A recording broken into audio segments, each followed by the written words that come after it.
Assalamualaikum warahmatullahi wabarakatuh. Saya Njen Jainuddin, kelas 02 dengan NPM 119130081, peserta pertukaran mahasiswa Merdeka. Pada kesempatan ini, saya akan menjelaskan sebuah contoh kasus pelanggaran kontrak di bidang konstruksi. Video ini untuk memenuhi tugas manajemen konstruksi. Berikut data proyek pada contoh kasus pelanggaran kontrak ini. Nama proyek, Cos de Vries 4 lantai, alamat Kelapa 2 Depok, nilai kontrak 1.800.000.000 rupiah, durasi kerja 9 bulan, kontraktor PT Sumber Makmur, owner Ibu Preti, luas bangunan 424 meter persegi, jenis kontrak unit price. Berikut kronologi yang terjadi pada pelanggaran kontrak. Pada awal pembangunan Cos de Vries, kontrak awal menyebutkan nilai proyek sebesar 1,8 miliar dengan durasi waktu pengerjaan selama 9 bulan. Ketika progres mencapai 50%, kontraktor mengurangi jumlah pekerja karena masalah finansial.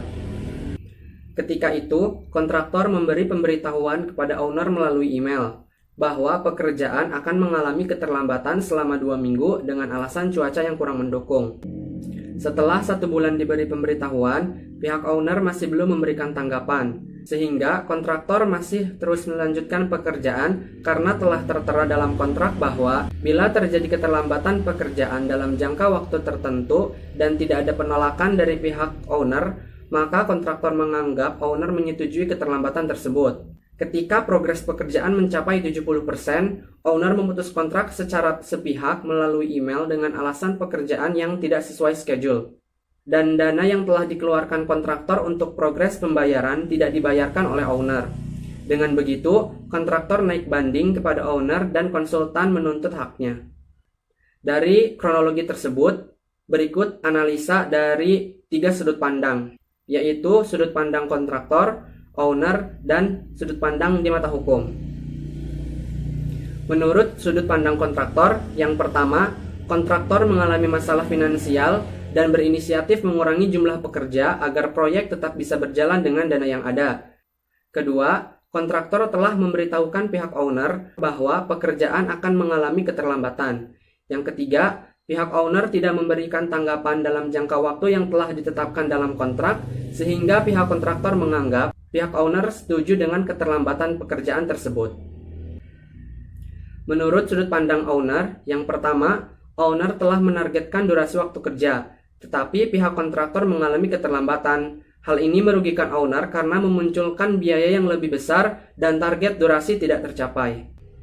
Yang kedua, pihak owner merasa dirugikan ketika kontraktor mengurangi jumlah pekerja tanpa berdiskusi terlebih dahulu. Sudut pandang dari segi hukum.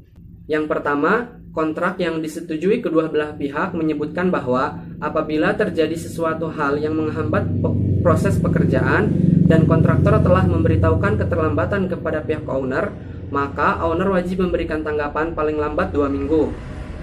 Jika owner tidak memberikan tanggapan, maka pihak owner dianggap setuju. Yang kedua, pemutusan kontrak secara sepihak oleh owner tidak bisa dibenarkan karena merugikan salah satu pihak dan tidak sesuai dengan isi kontrak yang menyebutkan bahwa bila terdapat sesuatu masalah akan diselesaikan secara kekeluargaan. Yang ketiga, apabila terjadi keterlambatan maka akan dikenakan denda, bukan pemutusan kontrak. Dari analisa ketiga sudut pandang yang telah dipaparkan, sengketa proyek tidak akan terjadi apabila: yang pertama, ketika kontraktor mengalami masalah finansial, seharusnya kontraktor langsung berdiskusi dengan owner untuk mendapatkan solusi dan jangan langsung mengurangi jumlah pekerja. Yang kedua, ketika pihak kontraktor memberi kabar terkait mundurnya target kerja karena cuaca dan dana yang kurang mendukung, pihak owner harus sigap merespon dan memberikan tanggapan.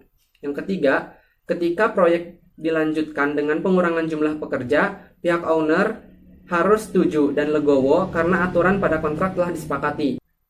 Yang keempat, pihak owner tidak boleh memutus kontrak secara sepihak tanpa berdiskusi dengan kontraktor. Jika saja pihak owner bisa bersabar dan bisa lebih kooperatif, kemungkinan kedua belah pihak bisa saling mempertanggungjawabkan kesalahan masing-masing, seperti kesalahan kontraktor ketika mengurangi jumlah pekerja tanpa berdiskusi terlebih dahulu dengan pihak owner. dan kesalahan pihak owner yang tidak langsung merespon kabar dari pihak kontraktor. Sekian penjelasan dari saya, kurang lebihnya mohon maaf. Wassalamualaikum warahmatullahi wabarakatuh.